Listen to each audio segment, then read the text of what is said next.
If you are 27, 45, or 63 years old, you're going through your nodal opposition.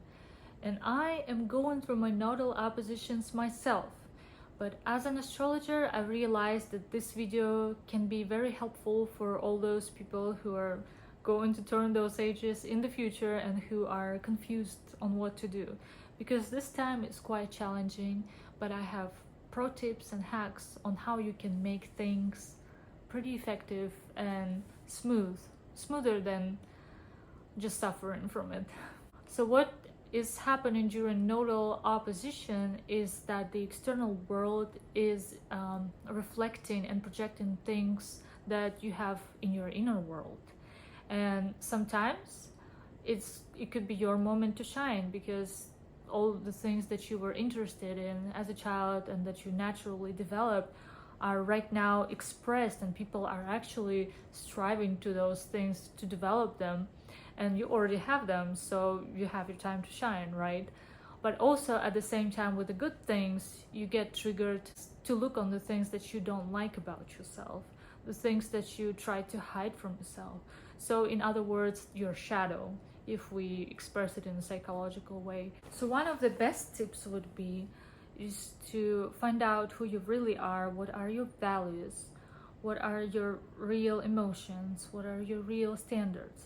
And I know it might sound simple, but it's not as simple, because as a animal in society, we live in such an environment where standards of society are promoted to us to believe that it's our standards.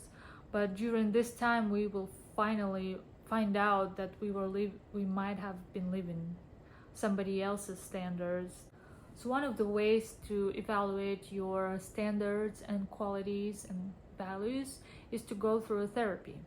But if you don't have a therapist, you might find out the practices that serve you the best. For somebody, it could be spirituality. For some people, it could be just finding out doing exercises. For example, it was nice for me to find out about there's the channel about GPT psychology, and they have a lot of information about that on YouTube and Google, where I could evaluate my emotions to understand what my emotions are, because you'd be surprised how much we suppress and hide our own emotions from ourselves, but it's really who we are. So it is the best time to find out about it. So that could be one of the tips. Another tip could be taking adult position.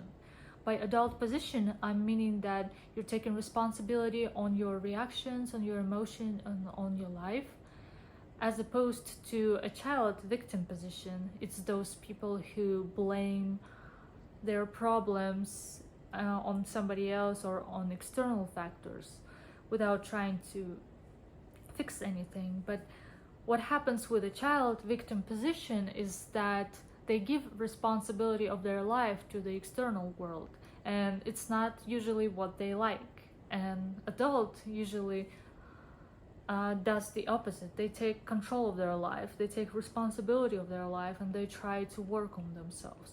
And why adult is very helpful here is that after the nodal opposition, there is usually a Saturn return right after, sometimes a couple more years after. And being adult during your Saturn return is actually very essential, because this is what Saturn return about becoming your own adult. And nodal opposition is triggering you to do so. So you can already start developing adult within yourself, controller of your life during the nodal opposition. Another thing would be also letting go of things that no longer serve you. And this could be pretty hard for some people, because sometimes we just don't want to face the truth.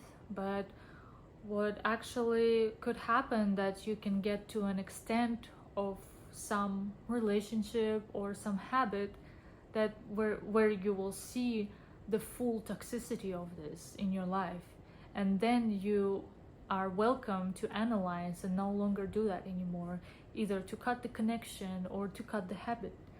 So for example, with me, it turned out to be that I had to let go a person that I really valued, and I realized that I was codependent, and I realized that um, it gives me a lot of suffering to be in that relationship. I mentally distanced myself, and I realized that I wasn't free in that relationship.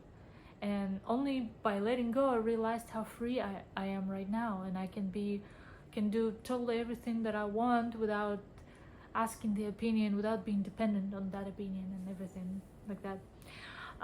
Also, I had to let go my aggression, because I have Aries South Node and it's a North Node in Aries right now. It is about aggression, and I've been drawn to a lot of conflicts during that time. A lot of conflicts brought me to understanding that I used my aggression in a wrong direction. I used my aggression with close people, while I never used my aggression with people who actually violate my personal borders. After many arguments, I realized that, hey, those arguments don't serve me any good. I either have to stop arguing or I have to use that energy for something else. And I immediately had an answer in my head that I have to use it for those situations where these manipulators are trying to get into my personal borders, or it happened in work environment where people were using me for too much and I couldn't be aggressive enough because I wasn't aggressive to strangers. But now I found out that it is normal to be aggressive when someone violates your personal border. But of course, everybody will have different kind of pattern of letting go. So don't be afraid to let go of things. And believe me, if that's not yours, it will serve you good to let it go, because you'll become free and energetic. Same could be with a bad habit. I've recently discovered that some habits, my bad habits, told me that I had all this energy that I couldn't express, and I expressed it in self-destruction. But with my therapist, we realized that I could use that energy for something that I actually like, instead of distracting myself. Instead of fighting myself, I could actually express this whole power of this energy of fighting into a hobby or into a thing that I want to do. This is more productive, and this is called a sublimation, where you use one energy and transform it to a higher level. So that could be something that you can do in your nodal opposition. So I hope my video helped you a little bit to go through this, and if you still have any questions about your nodal oppositions, you can always ask me down the comments, and I'll be welcomed to help you. Bye.